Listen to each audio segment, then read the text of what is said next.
नमस्कार, मैं हूं योगेश राणा। अब उत्तराखंड के चुनाव परिणाम आने में बहुत ज्यादा समय बचा नहीं है। ऐसे में एक सवाल बनता है कि अगर जनता भाजपा को सत्ता सौंपती है तो इसकी क्या वजह रहेगी, और अगर जनता कांग्रेस को सत्ता सौंपती है तो इसकी क्या वजह रहेगी। इस पर बात करेंगे, लेकिन पहले देखते हैं कि हरीश रावत क्यों सेब के चिप्स का विज्ञापन कर रहे हैं।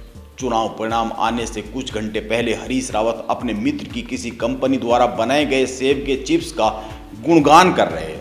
वो सोशल मीडिया पर शेयर किए गए इस वीडियो में चिप्स का नाम भी लेते हैं और यह भी बताते हैं कि मुझे तो ये बहुत ही ज़्यादा अच्छे लगे हैं।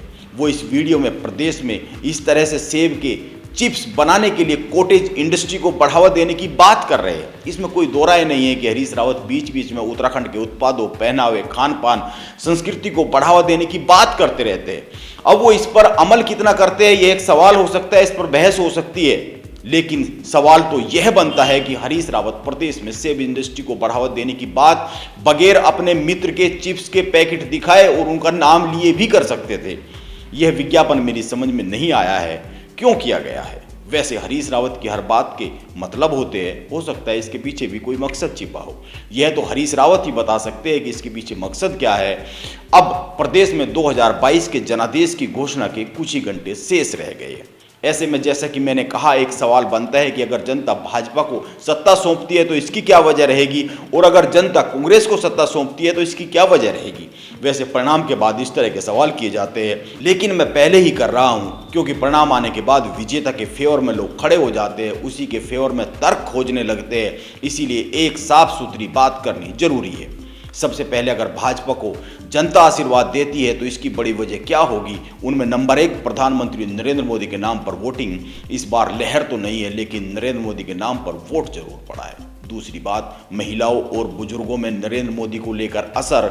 इन दोनों ही वर्ग के मतदाताओं ने मोदी के नाम पर वोट किया है। तीसरी वजह, नरेंद्र मोदी सरकार की राशन और अन्य सीधे लाभ की योजनाएं। इन योजनाओं ने एक अलग किस्म का वोटर वर्ग तैयार किया है जो भाजपा को वोट कर रहा है, इससे इनकार नहीं किया जा सकता। चौथी वजह, भाजपा का बड़ा मतदाता परिवार। भाजपा ने पिछले कुछ सालों में पार्टी से लोगों को जोड़ने के लिए बहुत सारे अभियान चलाए, बहुत सारे काम किए। इसका असर कुछ तो पड़ने ही वाला है।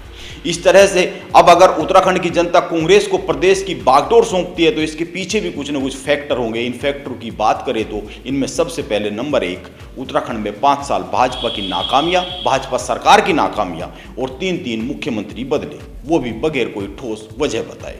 दूसरी वजह, भाजपा के प्रदेश संगठन में टकराव, पुष्कर सिंह धामी और उनकी टीम के खिलाफ दूसरे बड़े नेताओं का खुलेआम असहयोग। तीसरी वजह, महंगाई और बेरोजगारी। ये दोनों वजह नारों में और सड़कों पर मुद्दा नहीं बनी है, लेकिन जमीन पर खूब असरकारी दिखी है। चौथी वजह, मैदानी सीटों पर मुसलमानों का वोटिंग के लिए कमाल की एकजुटता। पांचवी वजह, चुनाव से पहले ही सत्ता में बदलाव को लेकर बना माहौल। हर 5 साल में उत्तराखंड में सत्ता बदल जाती है, यह परसेप्शन जनता के बीच में रहा है। तो जनता को लगता है कि जब सरकार बदल ही रही है तो बदलने वालों के साथ हो जाते हैं। इस तरह से कांग्रेस और भाजपा के पक्ष में बड़ी 4-5 वजह मेरे हिसाब से यही बनती है।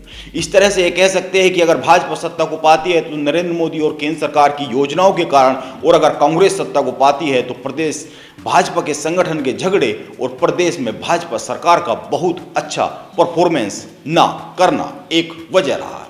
अगर कांग्रेस सत्ता को पाती है तो मैं इसमें कांग्रेस का बहुत बड़ा कोई योगदान मानता नहीं हूं, क्योंकि ना तो इन 5 सालों में और ना ही पिछले अपने शासनकाल में कांग्रेस के प्रदेश के नेताओं ने उत्तराखंड के लिए बहुत अद्भुत काम किए हैं। इसीलिए देखना महत्वपूर्ण होगा कि कल उत्तराखंड की जनता अपने 5 साल के लिए किस पर भरोसा जताती है, भाजपा पर या फिर कांग्रेस पर। नमस्कार, आप बने रहे मेरे साथ।